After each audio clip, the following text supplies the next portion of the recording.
mês de maio vai se despedindo. Estamos no dia 31. Hoje, gente, é celebrado o Dia Mundial de Luta contra o Tabaco. Um número alarmante. 3 bilhões com B, de pessoas no mundo são fumantes. E por ano, 5 milhões morrem por causa de doenças provocadas pelo cigarro, cachimbo e charuto.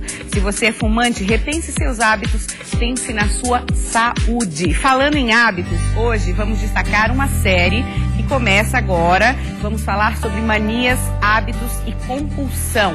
Durante a semana nós vamos abordar assuntos relacionados a este tema. Hoje falaremos sobre pessoas que têm dificuldade para controlar impulsos em relação à comida e também pessoas que têm compulsão por jogos. Eu não tinha mais crédito, não tinha mais dinheiro, não tinha cheque, meu tá tudo bloqueado, muito cheque na praça, os agiotas em cima. Fique ligada, tem muita informação para você. A gente começa o Olhares recebendo uma bela entrevistada, a Miss Joinville, Amanda Fels, que seja muito bem-vinda, tudo bem? Obrigada, tudo bem. Senta, fica à vontade, vamos conversar. A Amanda tem 25 anos, 1,76 m, manequim 38 e representa a bela cidade de Joinville. Conta um pouquinho pra gente a vitória, né? Ter a faixa, a conquista da faixa e a expectativa que você está para o concurso Miss Santa Catarina 2016. Primeiramente, muito obrigada pelo convite de estar aqui no seu programa. Obrigada pela presença. O concurso Miss Joinville foi uma alegria muito grande, foi uma emoção também muito grande ter seus familiares, amigos, ali todos torcendo por você. E também estar concorrendo com outras candidatas que também eram fora do curso. Então a vitória foi uma surpresa, porque segurança a gente nunca tem 100%. Nunca sabe, né? A gente nunca sabe, a gente tem que pensar positivo, confiar no nosso potencial. Mas a gente também não sabe o gosto dos jurados, a beleza é muito relativa, né? Às vezes bonito pra mim não é bonito pra você. E são outros aspectos também, não é só a beleza que é avaliada, né? Avalia a passarela, a desenvoltura ao falar também, a oratória, hoje em dia conta muito isso. Até a gente todas tem que estar matriculada no curso superior, né? Tem que fazer aula passarela, etiqueta, cuidar da alimentação. É uma preparação muito grande para estar ali, para concorrer com outras participantes para representar a sua cidade. Imagino, você trabalha como modelo, Isso. Você também é atriz. Isso ajuda na desenvoltura? Eu vejo que você fala super bem. Ah, muito obrigada. Ajuda, porque no mundo de modelo, atriz, a gente tem contato com muitas pessoas, tem que saber se relacionar bem com o seu cliente. E eu acho que tudo conta. Todas as experiências são um aprendizado e vão te ajudar lá na frente para ter uma boa desenvoltura no final. Falando sobre a carreira de atriz, recentemente foi lançado um curta-metragem que você é protagonista. Conta pra gente. Isso aqui foi lançado até aqui em Florianópolis, no SIC. O curta-metragem é o Aquário de Antígona. Ainda não teve lançamento em Joinville.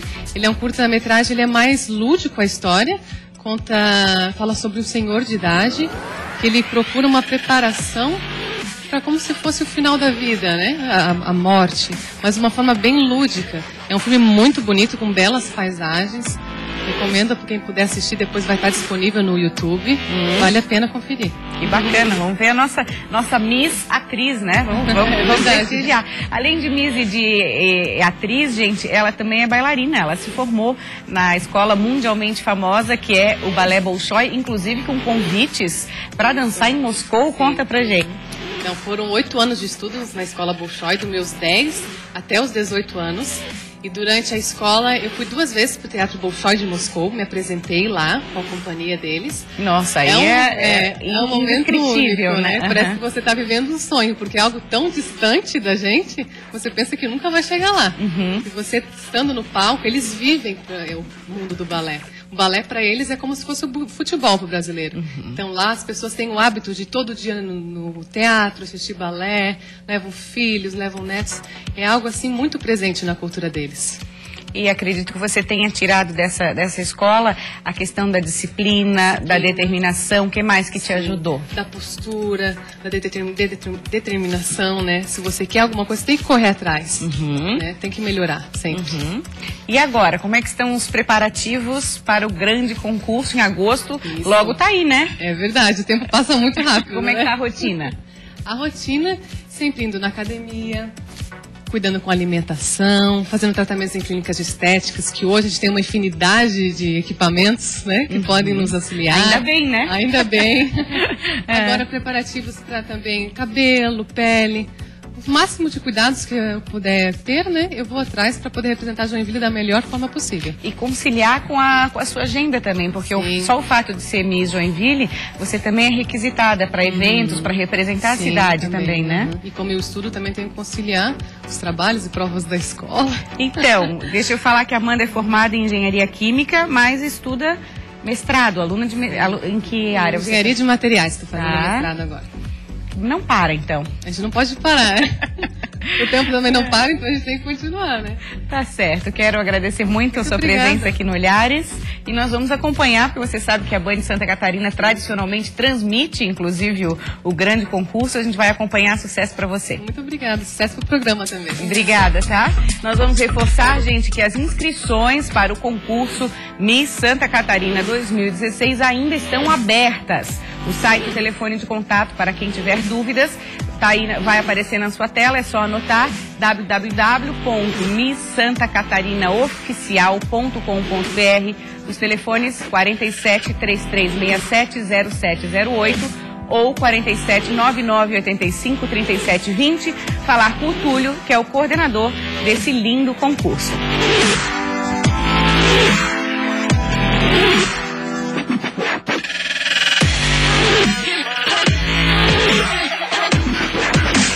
Durante essa semana, no programa Olhares, nós vamos abrir espaço para abordar assuntos relacionados à compulsão, hábitos e manias. De que forma que nós podemos controlar melhor nossos impulsos? O que pode ser considerado mania?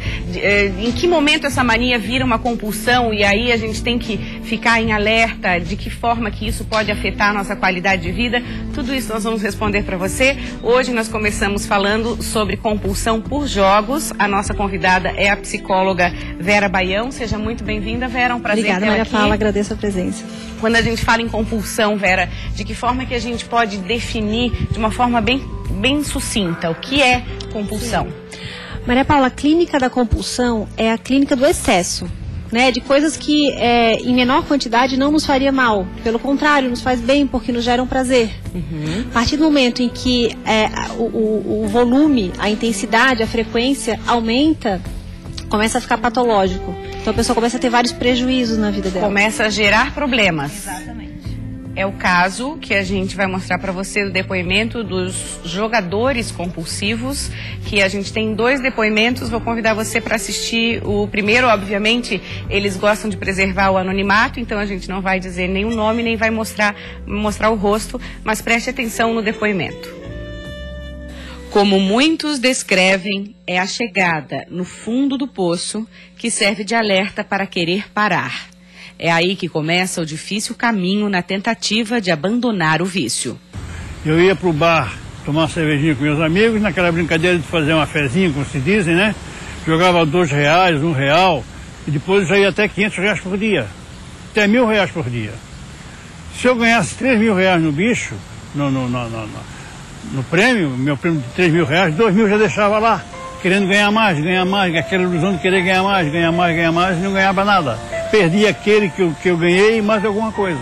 O que começou como uma brincadeira ao observar números em situações do dia a dia saiu do controle.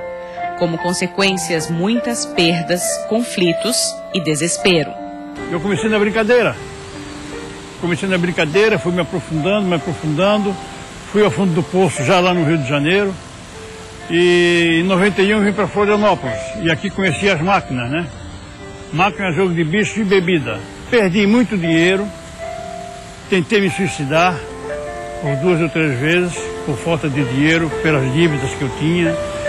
Perdi uma família no Rio. Agora já estou recuperado já tenho outra família, né? Mas o fundo do poço é isso, é a pessoa ficar desnorteado, entendeu? Vem a depressão, vem tudo que é ruim.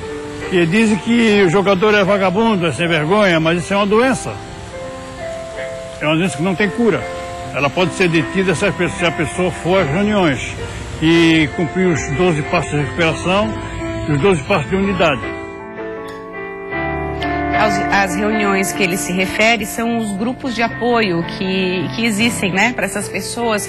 Você acredita que é um caminho para começar a querer parar, para começar o tratamento, Vera? É muito importante para essas pessoas um grupo de apoio, porque normalmente o meio social pune muito essas pessoas, porque as julga como irresponsáveis. Então, no momento em que elas mais precisam de ajuda é quando elas menos têm. Então, o grupo de apoio supre essa necessidade do sujeito. E dá aquela sensação que eu não estou sozinho nessa. Existem pessoas que também passam por esse problema, né? Queria falar com você a respeito da fala dele, que ele começa falando que começou como uma brincadeira. A maioria começa assim, ninguém começa com a intenção de adquirir um vício. Sim. Na verdade, o jogo, de uma forma geral, ele é considerado saudável, né? Porque ele desenvolve o raciocínio, ele faz parte, por exemplo, do desenvolvimento infantil. O jogo é importante para o desenvolvimento infantil.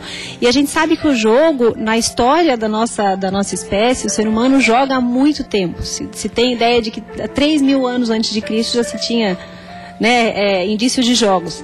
Então, assim, o jogo em si não é um problema. A questão é quando ele toma um volume maior do que é necessário. Ele acaba sendo a prioridade na vida do indivíduo, né? E vai sendo um desenvolvimento gradual. Ele não se dá conta disso. E aí acontecem as perdas, como ele fala, perdas muito graves, e não só mexe com a vida dele, como a vida de todas as pessoas, familiares e pessoas próximas dele. Exatamente. Assim, se tem uma estatística que mostra que, por exemplo, cônjuges de pessoas com dependência de jogos desenvolvem comumente depressão, né? Porque não sabem como lidar com isso. Então, são 2 pessoas dentro de casa sofrendo, além dos filhos. Né? Falando em jogos, a gente também vai entrar na questão dos games, né? Dos videogames, que é um tema bastante atual, principalmente no que diz respeito aos adolescentes.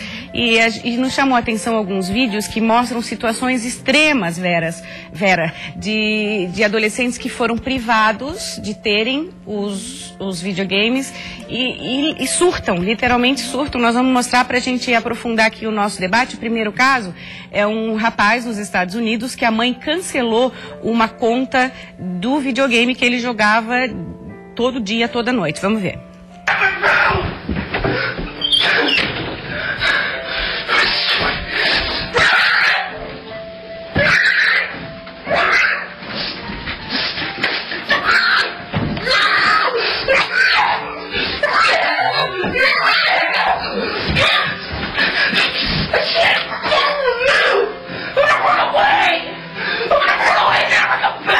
Seria mais jogar, né? Então, o que você coloca como alerta para os pais? A gente sabe que para uma mãe chegar nesse ponto também é outro extremo, né?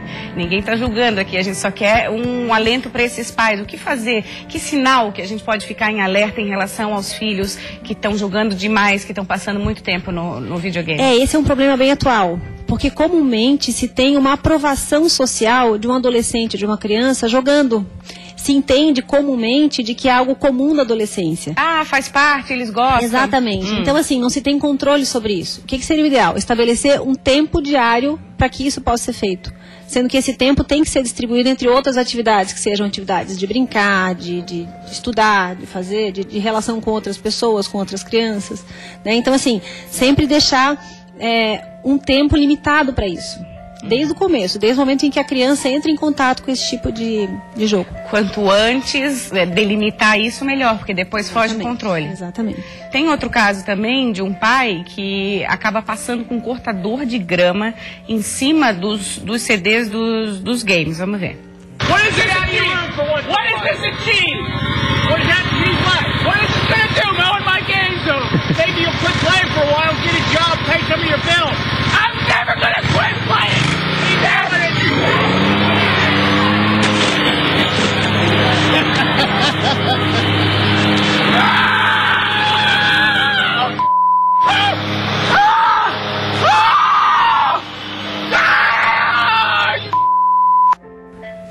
Vera, vamos dar um conselho para que não chegue nesse ponto? O que os pais e as mães podem fazer, voltando ao assunto, para que não chegue nesse ponto de ter que destruir? E olha, aí causou outro problema, né? Exatamente. Então, assim, o ideal é perceber Qual é a prioridade na vida do filho? Na hora em que o filho estiver tendo uma prioridade que se destaca demais em relação às outras, isso é um problema. Isso tem que ser observado com cuidado, né? Porque, normalmente, quando se percebe, já está nesse ponto. Que é o vício mesmo, assim. É o vício, dependência. Jovens, muitas vezes, que nem dormem ou vão dormir, trocam o dia pela noite. O que se sabe? Que, normalmente, esse tipo de hábito gera uma atividade, um estilo de vida insalubre, porque eles ficam muito tempo sem comer, eles têm uma dificuldade de dormir, porque eles não querem dormir, eles têm dificuldades, inclusive, na vista, porque eles não piscam o olho. Né? Então, assim, isso é um problema não só psicológico, como físico também. Isso predispõe a problemas de saúde para a criança e para o adolescente. E eu acho que, assim, qual é o processo? Admitir que tem um problema, muitas vezes a pessoa não consegue fazer isso sozinha. Como é que seria para começar, assim, a querer sair desse vício? Eu acho que, principalmente com relação aos adolescentes, os pais têm que ficar muito atentos. Muito atentos. E assim, estabelecer um contato com o filho para saber o que está acontecendo na vida dele, para saber que coisas que podem estar acontecendo junto com isso, porque isso pode ser uma fuga, entende? De alguma dificuldade que ele tem, por exemplo, uma dificuldade social, ou alguma outra dificuldade que ele tem. Então, assim, tá próximo ao filho para saber o que está acontecendo. Tá, nós vamos voltar à questão dos jogadores anônimos, né, do vício pelos jogos, porque nós temos um outro depoimento, vamos acompanhar. Ele fala muito na questão das perdas financeiras que aconteceu com ele. Eu não tinha mais crédito, não tinha mais dinheiro, não tinha cheque, meu tá tudo bloqueado, muito cheque na praça, os agiotas em cima, e eu estava muito pressionado. Meu sentimento, tá entendendo? Eu vejo o quanto que eu perdi, financeiramente. Perdi um carro, entreguei um carro, um Corsa Sedan com 18 mil para bicheiro, né? Perdi um terreno no Campeche, então isso aí me leva muita emoção, né? Mexe com o meu lado sentimental, porque eu sou diva. A atenção da família e a busca por um grupo de apoio fizeram a diferença na vida dele. O apoio familiar é muito importante, né? Eu tiro por mim porque eu tive um apoio muito grande da minha esposa e do meu filho, e agradeço sempre ao Poder Superior de ter me enviado uma pessoa que convivemos tantos anos juntos na mesma comunidade e viemos a nos casar, né? Hoje, graças a Deus, completamos 30 anos de casado, então isso me fez muito bem, né? Foi a minha sorte ter encontrado essa mulher na minha vida. A consciência que o jogo é uma doença está sempre presente e é fundamental para o tratamento. Nós não temos cura, nós temos que nos cuidar, temos que estar sempre prevenido, porque números me chamam muita atenção, né? Me chama muita atenção. Um exemplo assim, uma batida de carro, tá entendendo? O meu interesse já era ver o número da placa. Então, quando dá um acidente desse que eu vejo em televisão ou rádio, eu já não me importo muito de ouvir ou ver, para não mexer, porque a gente ainda tem isso, né? É o alerta 24 horas até as provações da vida, que a pessoa tem que se manter firme ali, mas é submetido a qualquer coisa que lembre, como ele falou, uma batida de carro. Ele comumente olharia as placas para ver os números, para ver se ia jogar no bicho.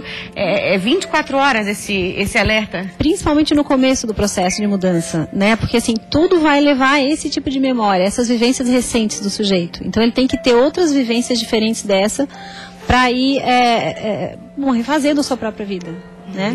Uma das coisas que eles falaram também é o fato de nunca andar com dinheiro no bolso. Isso é uma das formas de... É importante. Porque assim, o jogo foi feito para viciar. Eu perco algumas vezes, mas eu ganho. Então eu sempre tenho a sensação de que eu vou ganhar mais daqui a pouco. E a ganância, né? Exatamente. De querer mais. Como se fosse algo mágico, né? Ele foi feito para empurrar a pessoa para esse mundo mágico, né? Então se ela tem um dinheiro no bolso, é fácil que ela, assim, conte uma história para ela mesma para justificar essa busca, né? Então a ideia é dificultar esse processo. Ele falou da questão do apoio da família. Como é que você vê, Vera, não só nesse tipo de compulsão, mas todas no geral? Sim, num processo de mudança, a pessoa vai ter que tirar algo que está sendo a prioridade da vida dela, que é o jogo. Então na hora que ela tira, ela vai precisar colocar outras coisas no lugar. E a família é fundamental nesse processo, porque vai ajudar a pessoa a substituir aqueles comportamentos antigos, que eram patológicos, problemáticos, para algo mais saudável. Eram problemáticos, mas muitas vezes eram prazerosos para a pessoa, não? Sim, a leitura era essa. E é por isso que as pessoas têm dificuldade de procurar tratamento. Porque é prazeroso, né? Assim, pode ver que normalmente aquilo que nos gera compulsão, inicialmente me gera prazer. Quando que passa a deixar de me gerar prazer e gerar sofrimento? Esse limiar é muito tênue. É difícil a pessoa avaliar. E normalmente, quando ela vai perceber, ela já está num estado muito agravado. Infelizmente. Agradeço por enquanto a sua participação. Deixa eu falar, gente, que as reuniões dos jogadores anônimos acontecem às quartas e sábados em Florianópolis. Se você se interessou, quiser mais informações, pode ter através do e-mail javidanova.sc@gmail.com ou também pelo site. Você consegue aí todas as informações, que é o jogadoresanônimos.com.br. A gente continua falando sobre hábitos, compulsões e manias. Agora a gente entra em outro tema, que é a questão da alimentação. E aí nós convidamos também a nutricionista Ana Paula Ferreira. Seja muito bem-vinda, tudo bom, Muito Ana? obrigada, tudo bem? Prazer tê-la aqui. Prazer também. Você acompanhou a minha entrevista com a Vera e a gente pode dizer, Vera também vai participar, a compulsão por alimentos, compulsão alimentar, segue o mesmo padrão que a compulsão por jogos? É essa coisa de ser maior do que eu posso controlar? Sim, é o mesmo processo. O que acontece? Eu percebo como sendo a grande prioridade e eu percebo que eu não tenho controle sobre a minha escolha. Né? Nos momentos em que eu tento ir contra esse tipo desse padrão de comportamento, eu não consigo. É mais forte que eu. Né? E aí, se por um acaso eu tenho que ficar sem o comportamento alimentar, eu fico irritado, eu fico com uma labilidade emocional, né? Então segue o mesmo padrão. Pelo que você vê na sua experiência, Ana, é isso? As pessoas colocam a questão emocional na comida, na maioria dos casos? Na maioria dos casos é exatamente essa influência. Então a pessoa ela vai descontar estresse, ansiedade, vai descontar como sendo fonte de prazer o alimento como principal fonte de prazer e realmente vai ser a forma que a pessoa usa para lidar com várias situações do dia a dia. De que forma começar a quebrar isso, na sua opinião? Eu acho que o primeiro passo é procurar ajuda. Então saber que tem profissionais que vão estar lá para auxiliar essa pessoa. Então o nutricionista que vai trabalhar com estratégias do ponto de vista da alimentação para que esse paciente tenha saciedade, para que ele não sinta tanta fome, não sinta tanta ansiedade com a alimentação. E junto com o psicólogo, que é o profissional que vai tentar realmente tratar todas essas questões de ansiedade, de estresse e realmente fazer o paciente abrir os olhos para essa situação, né? Inclusive, existem alimentos funcionais que são utilizados justamente para baixar essa questão da ansiedade, né? Sim, existem muitos alimentos que estão associados com fornecer mais prazer, fornecer mais bem-estar. E eu trabalho muito com essa questão da saciedade, principalmente para esse tipo de paciente. Então, é uma pessoa que não pode ficar muito tempo sem comer, que já é um fator que gera mais fome, está mais associado à compulsão. Tem que evitar usar açúcares, né, alimentos que vão ser absorvidos muito rapidamente, daqui a pouco já vão gerar fome novamente. Tem que estar sempre com a sensação de que está alimentado, não pode sentir, opa, estou com fome, que aí extrapola. Exatamente. Trabalhar também com algumas questões de hábito, né? Então, aprender a mastigar com bastante calma, isso também faz muita diferença. A nossa sensação de saciedade, ela leva algo em torno de 20 minutos, né? Para que a gente tenha uma comunicação entre cérebro e estômago, avisando que, olha, estou saciado e pode parar de comer. Então, a pessoa realmente ter consciência do tamanho do prato, prestar atenção, fazer essa refeição num lugar calmo e mastigando com bastante calma tem bastante influência também. Nós descobrimos que na internet tem canais específicos de pessoas que dão depoimentos em relação à compulsão alimentar. Eu vou chamar primeiro o caso do Vitor. O Vitor assumidamente diz que não consegue parar de comer. E aquela história que ele abre uma caixa de bombom, por exemplo, ele não consegue comer 2 ou 3. Ele não consegue enquanto ele não comer a caixa inteira. Vamos ver. Eu simplesmente fico pensando que eu tenho ainda mais um tantão de pedaço para comer e eu quero comer até acabar. Eu só vou me sentir satisfeito, só vou me sentir bem assim que eu comer tudo. É muito estranho isso, é uma sensação muito ruim, é uma sensação que eu tô, entregue à comida, sabe? Eu sou refém da comida. Simples assim. Não é tão simples, né?